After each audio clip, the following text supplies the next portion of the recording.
warahmatullahi wabarakatuh. Kami dari kelompok 12 akan mempresentasikan tentang pendekatan dalam pendidikan Islam. Pemateri pertama akan disampaikan oleh Nur Atika Sari atau saya sendiri. Pemateri kedua akan disampaikan oleh rekan saya yaitu Arfan Nurul Azmi.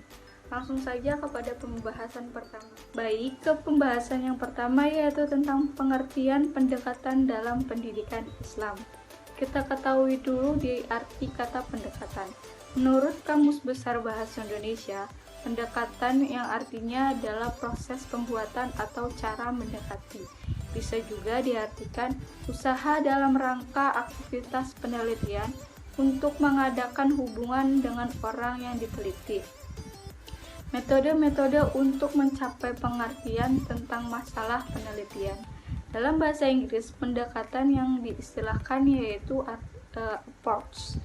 Nah, pendidikan Islam dalam pandangan yang sebenarnya adalah suatu sistem pendidikan yang memungkinkan seseorang dapat mengarahkan atau diarahkan kehidupannya sesuai dengan cita-cita Islam. Sehingga dengan mudah ia dapat membentuk hidupnya atau kehidupannya sesuai dengan ajaran Islam.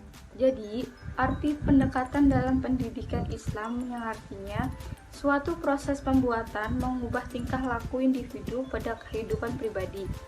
Akal yang berlandaskan nilai-nilai tertentu di masyarakat dan alam sekitarnya dengan cara mengajarkan sebagai suatu aktivitas asasi dan sebagai profesi di antara berbagai profesi dan masyarakat.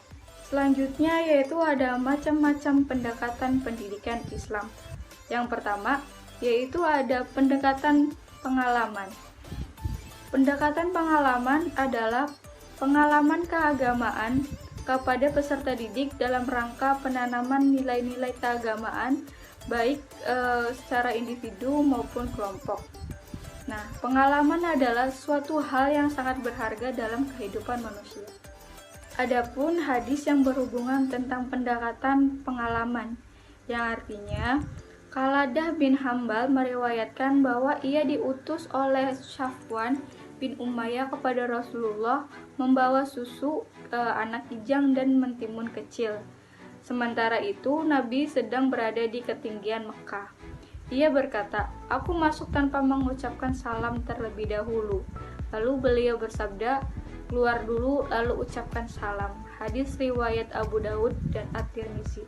Nah, apa sih maksud dan tujuan hadis tersebut? Jadi, maksud dan tujuan hadis tersebut adalah Rasulullah tidak memarahi Khaladah lantaran ia tidak mengucapkan salam terlebih dahulu. Akan tetapi beliau mengharapkan Khaladah menjalankan secara praktis mengalami sendiri dalam diaplikasikan setiap masuk rumah sebagai salah satu etika kesopanan. Jadi misalkan contoh si A masuk ke rumah pamannya, lalu si A ini tidak mengucapkan salam.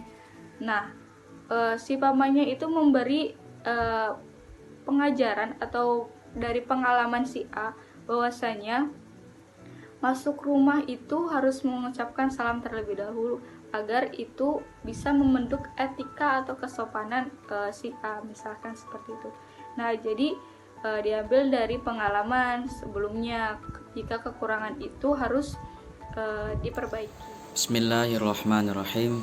Baik, selanjutnya yaitu pendekatan pembiasaan.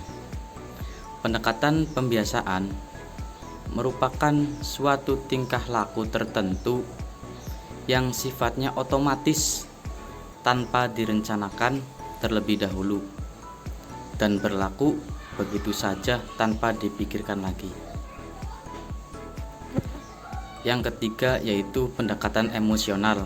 Yang tadi pendekatan yang kedua ya, yang sebelumnya dipaparkan oleh saudari Nur Atika sebelumnya. Yang ketiga yaitu pendekatan emosional. Pendekatan emosional adalah usaha untuk menggugah perasaan dan emosi peserta didik dalam memahami dan menghayati ajaran agama agar perasaannya bertambah kuat terhadap Allah sekaligus dapat melaksanakan mana yang baik dan mana yang buruk. Selanjutnya yaitu pendekatan keteladanan yang keempat. Pendekatan keteladanan ini memperlihatkan atau memberikan contoh yang baik kepada peserta didik. Guru yang senantiasa baik kepada setiap orang, misalnya secara langsung memberikan keteladanan kepada peserta didiknya. Keteladanan pendidik terhadap peserta didiknya merupakan faktor yang sangat penting dan menentukan keberhasilan pembelajaran. Hal ini disebabkan karena guru akan menjadi tokoh motif identifikasi dalam pandangan anak yang akan dijadikan sebagai teladan dalam mengidentifikasikan diri dalam kehidupan. Yang kelima yaitu pendekatan fungsional. Pendekatan fungsional yaitu penyajian materi ajaran agama Islam dengan pendekatan segi kemanfaatan bagi peserta didik dalam kehidupan sehari-hari sesuai tingkat perkembangan mereka. Pembelajaran dan melakukan bimbingan sholat misalnya diharapkan akan berguna bagi kehidupan seseorang baik dalam kehidupan individu maupun sosial. Kurang lebihnya mohon maaf. Wassalamualaikum warahmatullahi wabarakatuh.